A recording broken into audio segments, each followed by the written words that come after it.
ఓం నమః శివాయ. ఓం నమో శ్రీ విఘ్నరాజాయ నమః. ఓం నమో శ్రీ లక్ష్మీ నృసింహదేవాయ నమః. ఓం నమో శ్రీరామచంద్ర పరబ్రహ్మణే నమః. ఓం నమో శ్రీకృష్ణ పరబ్రహ్మణే నమః. ఓం నమో భగవతే వాసుదేవాయ. ఓం నమో శ్రీ వెంకటేశాయ నమః. నమస్కారం. ఈరోజు 2026 సంవత్సరం మార్చి నెల 14వ తేదీ శ్రీ విశ్వావసునామ సంవత్సరం, ఉత్తరాయణం, శశిర ఋతువు, ఏకాదశి, స్థిరవాసరే, శనివారం. ఇప్పుడు హైదరాబాద్ మహానగరంలో సమయం మధ్యాహ్నం 2:06 భక్తుని నోట భగవంతుని పాట సంఖ్య 00334. ఈరోజు శ్రీ కంచర్ల గోపన్న రామదాసు విరచితం దాశరథి శతక పద్యములను పాడుకుంటున్న పరంపరలో భాగంగా ఈరోజు 32వ రోజు. 63వ పద్యాన్ని 64వ పద్యాన్ని పాడుకొని వాటి తాత్పర్యములను తెలుసుకొని ఆనందిద్దాం. ఓం నమో శ్రీరామచంద్ర పరబ్రహ్మణే నమః. ఇప్పుడు 63వ పద్యం, 32వ రోజు. భూపలలామ రామ, ఉత్పలమాల పద్యం. భూపలలామ రామ రఘుపుంగవ రామ, త్రిలోకరాజ్య సంస్థాపన రామ, మోక్షఫలదాయక రామ. మదీయ పాపముల్ బాపగదయ్యా రామ, నిను ప్రస్తుతి చేసెదనయ్య రామ. సీతాపతి రామ భద్రగిరి దాశరథి, కరుణాపయోనిధి.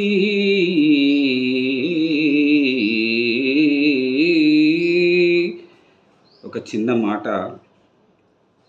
ఈ పద్యాలన్నింటినీ రాణి కామేశ్వరరావు గారు గళంలో పాడి తదుపరి తాత్పర్యములను అందించారు. వాట్సాప్ ద్వారా వాటిని విని నేను ఈ విధంగా పాడుకోవటం జరుగుతూ ఉన్నది. వారికి మరి అందించిన మేడవరం రాధాకృష్ణమూర్తి గారికి అభినందనలు, నమస్కారాలు తెలియజేసుకుంటూ ఇప్పుడు 63వ పద్యానికి తాత్పర్యం ఇట్లా ఉంది. రామ, నీవు రాజులలోకెల్లా శ్రేష్ఠుడవు, మరి రఘువంశంలో పుట్టిన వారిలో శ్రేష్ఠుడవు. కేవలము రాజులలోనే కాక రాజులకే శ్రేష్ఠుడవు కావు, ముల్లోకములలోకెల్లా స్థిరంగా ఉండేటట్లు పరిపాలించేవాడవు. అన్నింటికంటే మించి మోక్షమును, కైవల్యమును, ఫలమును ఇచ్చువాడవు. నీవు లక్ష్మీదేవి వంటి సీతాదేవికి భర్తవు. ఇటువంటి గొప్పతనాన్ని కలిగిన వాడు కాబట్టి తెలిసినంతవరకు నిన్ను పొగిడెదను. ఆ పొగడ్తను బట్టి అయినను నా పాపములను పోగొట్టి నన్ను కాపాడుము. ఓం నమో శ్రీరామచంద్ర పరబ్రహ్మణే నమః. ఇప్పుడు 64వ పద్యం. ఈ 64వ పద్యం ఉత్పలమాల. నీ సహజంబు సాత్వికము, నీ విడిపట్టు సుధాపయోధి, పద్మాసనుడాత్మజుండు గమలాలయ నీదు ప్రియురాలు. నీదు సింహాసనమిద్ధరిత్రి గొడుగాకస మక్షులు చంద్రభాస్కరుల్. నీ సుమతల్పమాది ఫణి నీవె సమస్తము, గొల్చునట్టి దాసుల భాగ్యమెట్టిదయా. దాశరథి కరుణాపయోనిధి. ఈ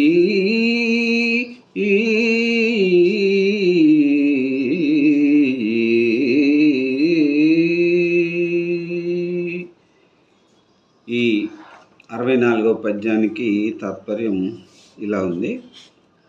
దశరథ రామ, సత్వగుణము నీ స్వభావం, నీ భార్య లక్ష్మీదేవి, నీ కొడుకు బ్రహ్మదేవుడు, నీ నివాస స్థలం పాలసముద్రము, ఈ భూమి సింహాసనము, ఆకాశము నీ గొడుగు, నీ కన్నులు సూర్యచంద్రులు, ఆదిశేషుడు నీ పూల పానుపు, ఇవి అన్నీయూ నీ రూపములే, నీవు కానిది లేదు.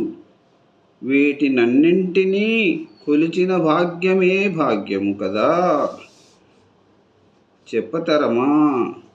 చెప్పతరము కాదని గొప్పదని భావము.